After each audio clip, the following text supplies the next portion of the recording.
The mesa stretched endlessly beneath a sky bleeding crimson and gold, and Elena Whitehorse stood at its edge wondering if courage was something you were born with or something you had to steal from the universe when it wasn't looking. The wind carried dust and sage across the Arizona desert, and with it, the weight of every promise her grandmother had ever made, promises Elena never asked for but would now have to keep. They called him the Alpha Apache. Not because Marcus Redhawk demanded the title, but because when he walked into a room, something ancient and undeniable shifted in the air. He was the youngest chief their combined tribes had seen in 4 generations, a man who'd left a promising career as a pediatric surgeon in Phoenix to return to land that was dying, to people who were forgetting who they were. He'd spent 3 years rebuilding their community center, negotiating water rights with the state, and teaching 72 kids in the tribal school that their heritage wasn't a museum piece, it was a living, breathing gift they carried in their bones. Elena had watched him from a distance for years, this man who seemed carved from the same red stone as the canyon walls. She'd seen him laugh with elders and cry at funerals, seen him work until his hands bled fixing the roof of a widow's home, seen him stand against corporations that wanted to turn sacred land into strip mines. She'd never imagined their lives would collide like thunder meeting earth. But Grandmother Rosa had made a promise 40 years ago, in a time when promises were currency and honor was everything. A promise that Marcus's grandmother would see her grandson married to Rosa's granddaughter, uniting 2 families that had once been divided by old feuds and older wounds. It was a treaty written in faith rather than paper, sealed with prayers and hope that the future might be gentler than the past. When both grandmothers died within a month of each other last winter, they left behind not demands, but whispered wishes. Not chains, but invitations to something neither Elena nor Marcus fully understood. "You don't have to do this," her father had said, his weathered face creased with worry. Those were their dreams, not yours. But Elena had held her grandmother's hand as she passed, had heard Rosa's final words, "Some promises aren't obligations, Mija. They're doorways to who you're meant to become. Walk through, or walk away, but do it with your whole heart." Now, as the sun descended toward the horizon, Elena smoothed down the white doeskin dress her grandmother had beaded over the course of 30 years. Each bead told a story, of resilience, of love surviving despite everything the world threw at it, of women who'd learned to bloom in the desert because nowhere else would have them. The ceremony would be small, simple. Not a legal marriage but a spiritual one, a commitment to honor what their grandmothers believed possible, that 2 families could become one, that old wounds could finally close, that their people could find strength in unity rather than division. Elena had agreed to 1 year. 1 year of living as Marcus Redhawk's wife, of standing beside him as he fought for their people, of seeing if what their grandmothers envisioned had any truth to it. After that, if either wanted to walk away, they would. No shame, no judgment. She'd met Marcus only twice since agreeing to this arrangement. Once at the tribal council meeting where he'd barely glanced her way, too focused on presenting his proposal for a youth mentorship program. Once at the community dinner where he'd nodded politely, thanked her for agreeing to honor their grandmother's wishes, and then spent 2 hours helping the kitchen staff clean up. He hadn't tried to woo her. Hadn't pretended this was romance. She appreciated that, even as some stubborn part of her heart wondered what it might be like if he did. The ceremony site sat in a clearing surrounded by pines, where the earth remembered prayers spoken long before anyone alive today had drawn breath. Elena's cousin Maya walked her down the path, squeezing her hand. "You look terrified and radiant at the same time," Maya whispered. "That's exactly how you're supposed to look." And then she saw him. Marcus stood in traditional dress, deerskin pants and a vest decorated with turquoise and silver, his long black hair loose around his shoulders. But it was his eyes that stopped her breath. Dark and deep as the canyon at midnight, they held something she hadn't expected, vulnerability. This man who seemed unshakable was shaking. The elder, Thomas Brightson, smiled at them both with the kind of knowing that came from watching seasons turn for 8 decades. "We gather tonight not to bind what wishes to be free," he began in their language, his voice carrying across the clearing, "but to honor those who walked before us, and to see what beauty might grow when we plant seeds of faith in uncertain ground." The ceremony was ancient and achingly beautiful. They spoke vows neither of them had written, words that had been passed down through generations, promising not perfection but presence, not passion but partnership. They shared salt and honey, bitter and sweet, acknowledging that life would bring both. They washed each other's hands in water from the sacred spring, a symbol of cleansing old grievances, starting fresh. When Thomas wrapped their hands together with braided sweetgrass, Elena felt the warmth of Marcus's palm against hers and something shifted, not love, not yet, but the recognition of a fellow traveler. Someone else standing at the edge of uncertainty, choosing courage even when fear made more sense. The ceremony concluded as the first stars appeared, and guests came forward with gifts, blankets woven by aunties, herbs gathered by cousins, prayers whispered by children. It felt less like a wedding and more like a communal blessing, the tribe saying, "We hold you both. We hope for you both. We will help you both." The celebration moved to the community center Marcus had rebuilt. There was food, fry bread and chili stew and corn cakes, and dancing, the drumbeat ancient and certain while people of all ages moved in circles, celebrating not just a union but their own survival, their own continuation. Elena found herself on the periphery, overwhelmed by the noise and joy, when Marcus appeared beside her with 2 cups of coffee. "Cream, no sugar," he said. "Your cousin told me." She took the cup, surprised. "You asked?" "I figured I should know at least one thing about my wife." His mouth quirked in something almost like a smile.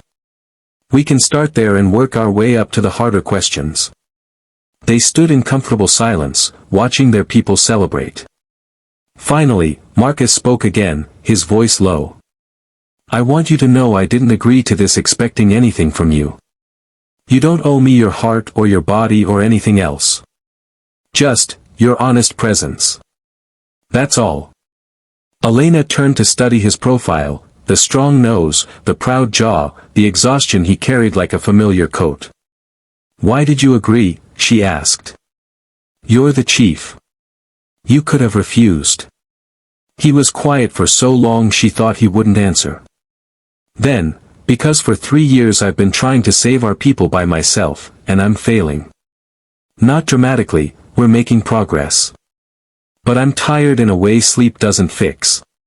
When your grandmother's letter came, explaining her promise, her dream that our families joining might create something stronger than either of us alone." He shook his head. "Maybe I'm naive, but I wanted to believe that the ancestors know something I don't. That there's a reason our grandmothers saw this future."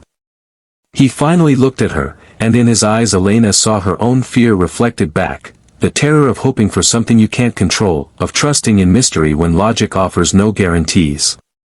"Tonight," Marcus said softly, the words carrying weight she felt in her chest, "I'll want it all, your honesty, your partnership, your willingness to see if our grandmothers were wise or foolish.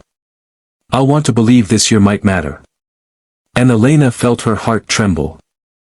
Not with fear, though that was there.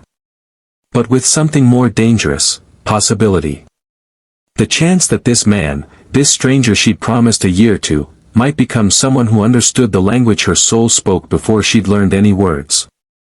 The cabin Marcus led her to that night wasn't what Elena expected. Not a romantic retreat but a practical space, his workspace and home, filled with stacks of legal documents about water rights, sketches for an expanded health clinic, photographs of tribal elders and laughing children. This was the habitat of someone who lived for purpose rather than comfort. "The bedroom's yours," he said, gesturing to a small room with a window facing east. "I've been sleeping on the couch anyway, working late most nights." He ran a hand through his hair, suddenly awkward. "We can figure out the rest as we go." That first night, Elena lay awake listening to the desert sounds, coyotes singing their loneliness, wind testing the windows, the house settling into itself. Down the hall, she could hear Marcus moving around, the soft shuffle of papers, his occasional sigh. She thought about the year ahead and wondered if you could build something real on a foundation made of other people's dreams. She didn't know that everything would change 3 days later. It started with a knock at dawn. Marcus answered to find little Sophie Blackbird, 8 years old and breathless from running. "My brother," she gasped. "Thomas fell in the canyon. His leg, we can't get him out." Marcus was moving before she finished speaking, grabbing rope and his medical kit. Elena followed on instinct, her background as an emergency room nurse kicking in before conscious thought. They ran to the canyon's edge where a crowd had gathered, peering down at 12-year-old Thomas Blackbird wedged on a ledge 40 feet down, his leg bent at a terrible angle. The volunteer fire department was 20 miles away. It would take them an hour to arrive with proper equipment. Thomas was going into shock. They could see it in his gray pallor, his shaking. "I'm going down," Marcus said. "The rock's unstable," someone protested. "Marcus, you're the chief. If you..." "I'm a doctor first." His voice was steel-wrapped in certainty. "And that's a child." Elena watched Marcus rappel down the canyon wall with the confidence of someone who'd grown up climbing these stones. She shouted instructions about keeping Thomas still, about checking for spinal injuries, her nurse's training partnering with his surgical knowledge across 40 feet of empty air. But when Marcus reached the ledge, it crumbled. The collective gasp from above nearly drowned out Elena's scream. Marcus caught himself on an outcropping, his feet dangling over nothing, Thomas Blackbird sobbing beside him. The rope had come loose from its anchor point, swinging uselessly against the canyon wall. "Don't move!" Elena shouted down. Her mind raced through options, calculations, terrible possibilities. Then she was moving, tying the loose rope around her own waist before anyone could stop her. "Elena, no!" Her father grabbed her arm. "You don't have climbing experience. But I have upper body strength from moving patients, and I weigh 40 pounds less than Marcus." She met her father's eyes. "That's my husband down there. That's my people's chief. That's a child. I'm not standing here doing nothing."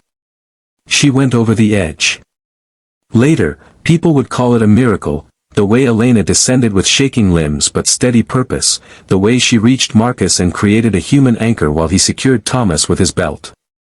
The way they worked together without words, her hands steadying where his couldn't reach, his calm voice talking Thomas through the terror, both of them refusing to look down at the drop that could swallow them all. When the fire department finally arrived with proper equipment and hauled all three to safety, the crowd erupted in cheers and prayers. Thomas was rushed to the hospital, his leg broken but his life intact. Marcus and Elena collapsed in the dirt, hands still clutched together, both trembling with adrenaline and the magnitude of what they'd just survived. "You could have died," Marcus said, his voice hoarse. "So could you." Elena turned to face him, dust coating her wedding dress that she'd never changed out of. "You went down there without hesitation. He's a child. And you're irreplaceable." The words came out fierce, surprising them both. "You matter, Marcus Redhawk. Not just what you do for everyone else, you, as a person, matter." Something broke open in his face then. Some carefully maintained wall crumbled, and Elena saw the truth he'd been hiding. Marcus carried the weight of their people's survival on his shoulders and had somehow convinced himself his own life was only valuable as a tool for their service. He'd been dying by degrees, working himself into dust, believing martyrdom was leadership. Tonight, Elena whispered, using his words from the ceremony but filling them with new meaning, "I want it all from you. Not just your strength and sacrifice, your exhaustion too.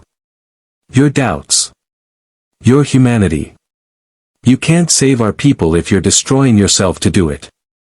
They sat in the dirt as the sun climbed higher, and Marcus began to talk. About the impossible pressure, the constant needs he couldn't meet, the way he'd returned from medical school thinking he could fix everything and had slowly realized some problems had roots deeper than any one person could reach.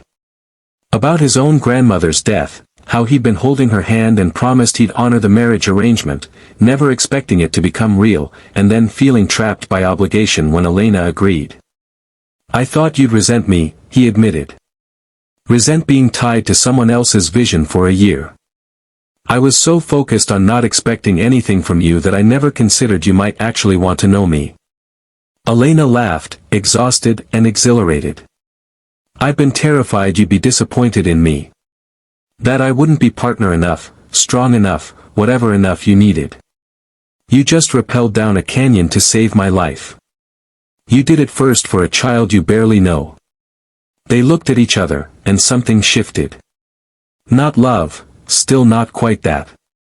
But recognition. Respect.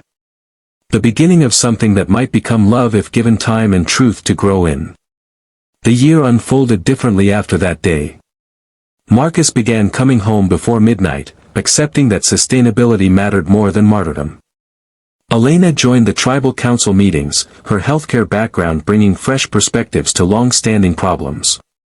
They worked side by side, planting a community garden where tribal members could grow traditional foods, organizing talking circles where youth could discuss their struggles with identity and belonging.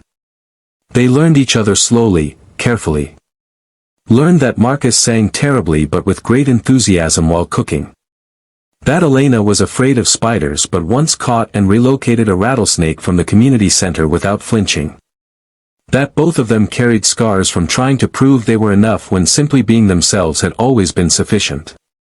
6 months in, after a particularly long council meeting, they sat on the cabin's porch watching sunset paint the mesa in impossible colors. Marcus reached for Elena's hand tentatively, giving her space to pull away. She didn't. I need to tell you something, he said. When the year ends, when you're free to walk away. I won't want you to. Not because of our grandmother's promise or tribal expectations. But because you've become my best friend. My partner in ways I didn't know I needed. Because you see me, not the chief, not the symbol, but me. Elena's heart trembled again, but this time she recognized the feeling, not fear but the terrifying beauty of falling in love with someone who knew your worst and stayed anyway. Tonight, she said softly, turning to face him, I want it all. The year we promised and all the years after. Not out of obligation but choice. Because our grandmothers were right, not about arranged marriages or tribal politics, but about what happens when two people commit to showing up honestly, day after day, and building something together that neither could create alone. When Marcus kissed her, it tasted like coming home to a place she'd never been but somehow always known. The desert wind carried their joy across the mesa, and somewhere, two grandmothers smiled at the harvest of seeds they'd planted in faith. The wedding ceremony they chose to have 6 months later was their own decision, not a spiritual arrangement but a legal and emotional commitment celebrated with the entire tribe. And when people asked Elena what changed, how an arranged marriage became a love story, she always said the same thing. We stopped trying to fulfill someone else's vision and started building our own. We learned that the strongest bonds aren't formed through perfection but through showing up honestly in your brokenness and choosing each other anyway. Our grandmothers didn't give us a marriage, they gave us an opportunity. What we did with it was entirely up to us. Marcus and Elena's story became the kind that grandmothers tell their grandchildren on cold desert nights, a reminder that sometimes the promises we inherit become doorways to grace we never imagined, and that the most powerful form of courage isn't fearlessness but the willingness to walk into uncertainty with an open heart and see what beauty might bloom there. Because tonight, tomorrow, and all the days that follow,